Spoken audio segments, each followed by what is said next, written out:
Masya Allah, Mo Salah dinobatkan pemain terbaik dunia. Debak, Barcelona akan tanding pramusim di Korea. Xabi resmi tinggalkan Leverkusen, siap OTW Madrid lur. Gyökeres pergi, Ronaldo bisa mudik ke Lisbon. Di Malaysia tolak ketemu lagi dengan timnas Garuda.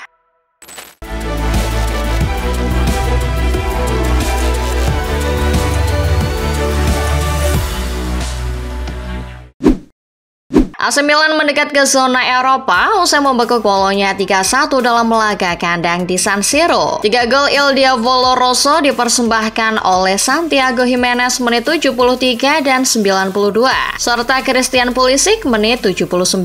Sementara tim tamu memproduksi 1 gol dari Riccardo Orsolini menit 49.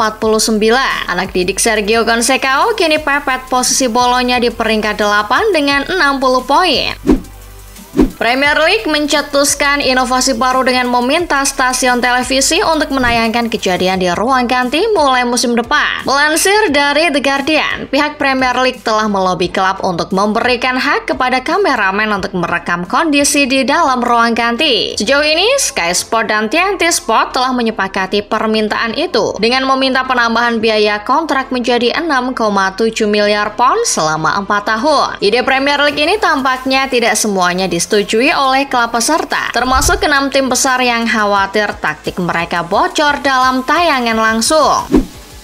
Dari utara Inggris, Newcastle United telah bulat memutuskan untuk mengubah logo klub mereka saat ini yang sudah dipakai selama 37 tahun terakhir. Mengutip dari Mirror, Newcastle akan mengganti logo klub ikonik mereka mulai musim 2026-2027 dan akan berkonsultasi dengan para pendukung untuk membantu membentuk logo baru. Logo The Magpies saat ini sudah dipakai sejak dekade 80-an dengan makna yang mendalam tentang sejarah kota Newcastle. Berdasarkan rencana, pihak klub menginginkan logo yang baru tidak terlalu rumit, tapi menampilkan representasi Newcastle sebagai klub yang berkembang di era digital.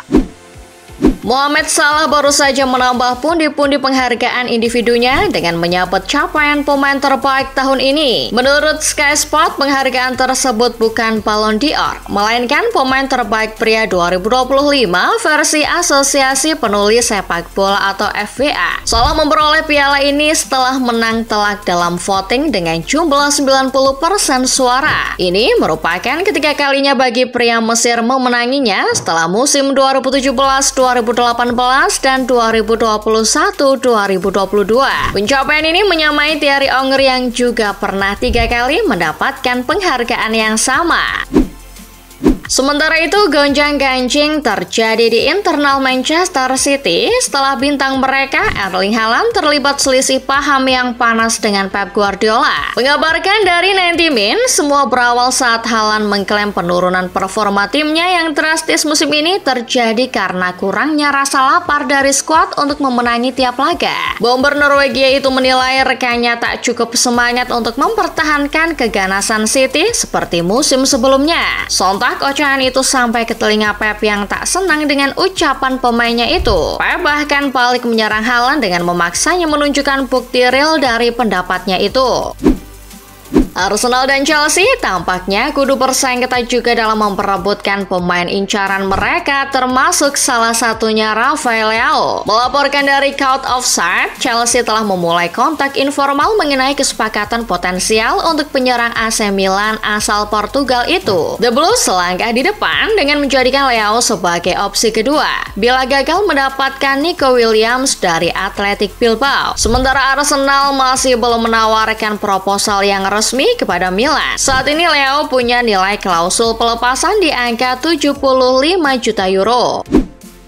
Pindah ke Spanyol, Presiden Barcelona Joan Laporta mengkonfirmasi bahwa timnya telah menyusun agenda tur pramusim ke Asia, tepatnya menuju Korea Selatan dan Jepang. Melansir dari Football Espanya, Barcelona dijadwalkan berada di Asia dari tanggal 21 Juli hingga 4 Agustus. Nantinya, juara Copa del Rey ini akan memainkan 3 pertandingan, masing-masing 1 di Jepang dan 2 di Korea Selatan. Laporta berjanji Barcelona akan membawa semua kedua pemain utama mereka dalam tur itu. Ini merupakan kunjungan perdana Blaugrana ke Asia setelah beberapa tahun lalu. Laporta meyakini Barcelona akan menerima pemasukan setidaknya minimal 15 juta euro dari pramusim ini.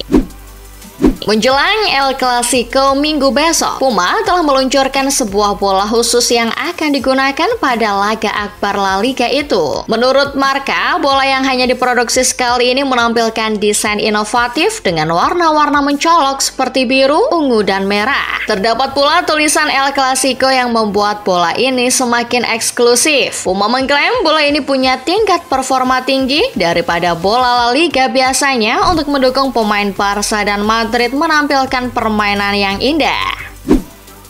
Terbang ke Italia, Sergio Conceição menegaskan kepada awak media kalau ia memilih fokus terlebih dulu menyongsong final Coppa Italia sebelum memikirkan masa depannya di Milan. Mengutip dari Calcio Mercato, pelatih berkebangsaan Portugal itu menyingkirkan semua kemungkinan yang dapat terjadi pada posisinya, termasuk pemecatan, dan beralih ke hal yang lebih penting yaitu menyiapkan tim demi satu-satunya gelar musim ini. Kebetulan Milan baru saja mengalahkan Bologna di Serie A, sehingga ia menjadikan laga itu sebagai percontohan untuk menghadapi tim yang sama di final. Melihat ketertarikan Napoli untuk membawa suami tercinta ke Italia, membuat istri Kevin De Bruyne, Michelle, diam-diam sudah mencari rumah baru untuk tempat tinggal mereka di Naples. Mengabarkan dari Gol, Naples rupanya bukan kota yang asing bagi KDB dan keluarga, karena mereka sudah beberapa kali menikmati liburan di sana. Sehingga Michelle sedikitnya sudah mengerti keadaan di Naples. Napoli memang mengutarakan niatnya untuk mendatangkan KDB guna melengkapi kepingan Dream Team mereka musim depan. Sementara itu dari belahan Italia lainnya, Palermo masih menyimpan peluang untuk kembali ke Serie A setelah klub yang bermarkas di Renzo Barbera itu masuk dalam zona playoff promosi dari Serie B.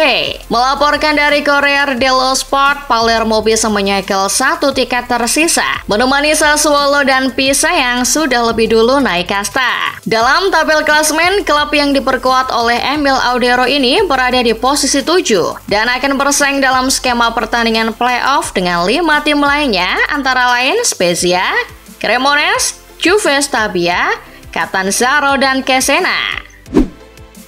Bergeser ke Jerman, usai drama rumor yang berjilid-jilid, Xabi Alonso meresmikan kepergiannya dari Bayer Leverkusen yang memberinya trofi pertama dalam karirnya. Melansir dari Independen, Xabi telah menemui kata sepakat dengan Leverkusen terkait keputusannya untuk pindah. Mantan pemain Liverpool ini mengucapkan terima kasih yang mendalam kepada fans yang sepenuh hati mendukungnya selama di Bayer Arena. Xabi mengharap dalam 2 laga terakhir Bundesliga musim ini, ia bisa menerima perpisahan yang hangat dari fans. Kepastian perginya pria 43 tahun itu menguatkan isu dirinya yang pulang kampung ke Madrid sebagai pengganti Carlo Ancelotti. Masih berhubungan dengan pulang kampung, mengamati saga transfer Victor Gyökeres yang hampir pasti pergi dari Sporting CP, tiba-tiba muncul rumor yang menulis kalau Cristiano Ronaldo bisa mudik ke klub masa kecilnya menggantikan Gyökeres. Menurut Vikaya, Sporting bisa jadi pelabuhan terakhir Ronaldo di usianya yang sudah 40 tahun setelah masih saja nihil gelar bersama Al Nassr di Saudi. Klub ibu kota Portugal itu disinyalir dapat memfasilitasi kepulangan Ronaldo ke Eropa setelah mereka menemukan tawaran yang cocok untuk Gyökeres. Sporting akan membutuhkan sosok kuat untuk memimpin timnya, dan Ronaldo masih menunjukkan fisik dan naluri mencetak gol yang tajam.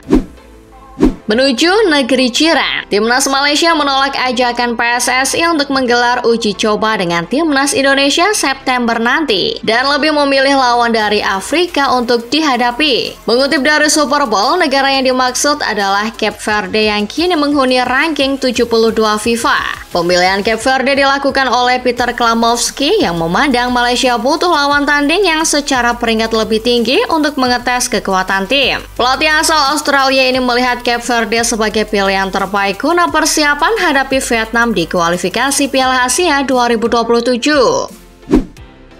Sementara itu, Witan Sulaiman mengirim sinyal kepada Patrick Kluivert untuk memanggilnya kembali ke timnas untuk laga lawan China dan Jepang. Mengabarkan dari CNN Indonesia, pemain Persija itu merasa dirinya sudah mengalami peningkatan performa sejak Macan Kemayoran dilatih oleh pelatih baru. Witan berkata dengan menit yang lebih baik dari masa Carlos Pena, ia sanggup untuk menerima tanggung jawab yang diberikan Kluivert. Witan sendiri termasuk nama yang tersingkir saat pertemuan dengan Australia dan Bahrain Maret lalu. Setelah alami kekalahan atas PSG di leg kedua semifinal lalu, direksi Arsenal tambah pusing karena aksi oknum fansnya yang keterlaluan kepada fans klub Parisia. Melansir The Sun, Arsenal mengutuk keras video keji yang memperlihatkan salah satu penggemar mereka meneriakan hinaan rasial terhadap pendukung tuan rumah. Pendukung tersebut melontarkan omelan tak senonoh, melepaskan rentetan pelecehan rasis dan homofobik. Manajemen London Merah telah merilis pernyataan tentang masalah tersebut. Mereka akan mengidentifikasinya baru menjatuhkan sanksi oknum tersebut. Liverpool tampaknya menemukan cara yang tepat untuk membuat Real Madrid perlu berpikir ulang membeli incaran mereka, Ibrahima Konate. Menurut 90 Min, tim Merseyside memasang bandrol yang terbilang gede untuk bek tengah Prancis ini, yakni 100 juta euro. Langkah itu diambil Liverpool karena mereka tak mau kehilangan lagi tenaga andalan di sektor belakang. Madrid memilih Konate sebagai pengisi pos yang ditinggalkan Eder Militao dan David Alaba yang cederanya kambuh. Mereka juga belum sepenuhnya percaya untuk memasang Raul Asensio sebagai pilihan pertama. Dari sisi Merseyside lainnya, Everton sepertinya lagi CLBK dengan Richarlison dan berhasrat untuk memanggilnya pulang mengenakan seragam The Toffees. Mengutip dari Tribal Football, David Moyes begitu getol untuk memaksa manajemen membelanjakan uangnya ke Spurs untuk pemain negeri Samba 27 tahun itu. Apalagi, Everton siap ditinggal oleh Dominic Calvert-Lewin setelah kontraknya berakhir musim ini. Moyes berniat mengembalikan performa Richarlison yang merosot tajam bersama Spurs akhir-akhir ini. Klub League 2 atau kasta keempat Liga Inggris, Salford City baru saja diakuisisi oleh wajah lama tapi dengan konsorsium baru. Mengabarkan dari The Guardian, David Beckham dan Gary Neville yang sebelumnya sudah membeli saham klub ini mendirikan grup konsorsium baru yang beranggotakan 9 orang termasuk mereka. Hal ini seiring dengan dijualnya saham milik Ryan Giggs, Nicky Butt, Paul Scholes, dan Phil Neville bersama dengan anggota konsorsium lainnya. Bex dan Gary akan menggelontorkan uang senilai 11,2 sampai 15 juta pounds untuk investasi selama 5 tahun ke depan. Sempat membela timnas Inggris, bek West Ham Aaron Wan-Bissaka akhirnya mendapatkan panggilan perdana dari timnas Republik Demokratik Kongo untuk laga internasional Juni nanti. Melaporkan dari Punch Newspaper, mantan punggawa Manchester United itu terdaftar di antara 27 orang yang diumumkan untuk pertandingan persahabatan internasional mendatang melawan Mali dan Madagaskar. Wan-Bissaka akan bergabung dengan sejumlah nama lain yang juga bermain di Inggris, macam Axel Tuanzebe dan Yoane Wissa. Kehadiran pemain 27 tahun ini dianggap dapat memperdalam kekuatan timnas berjuluk The Leopards itu. Menuju sepak bola negeri Matador, imbas dari performanya yang jeblok membuat Barcelona memutuskan untuk menurunkan harga pasaran bek Uruguay Ronald Araujo. Melansir dari Fichajes, Los Chivas telah menurunkan harga bek tengah tersebut menjadi hanya 50 juta euro setelah serangkaian penampilan yang mengecewakan. Jelas saja, ini menjadi angin segar bagi sejumlah tim seperti Manchester United, Juventus, dan Bayern Munchen yang sudah mengamati keadaan Araujo.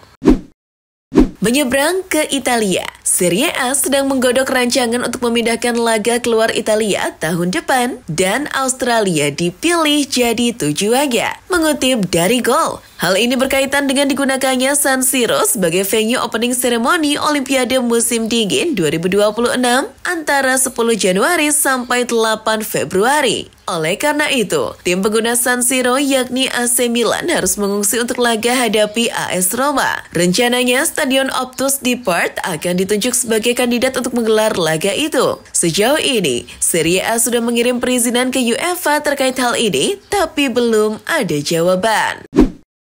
Dari Jerman, Borussia Dortmund tengah bersiap-siap untuk mewujudkan dinasti Bellingham dengan berusaha melakukan negosiasi dengan Jude Bellingham dari Sunderland. Menurut Get Football News Germany, Nico Kovac bersama dua direktur olahraga Dortmund, Sebastian Kehl dan Lars Ricken, dikabarkan sampai terbang ke Inggris untuk bernegosiasi seputar adik kandung Jude Bellingham itu. Dortmund menjajaki peluang mendatangkan pemuda 19 tahun karena harganya yang masih ramah di kantong, yakni 25 juta euro. Rekam jejak pernah memoles Jude menjadi bintang membuat rival Bayern Munchen itu yakin bisa juga melakukannya kepada Job.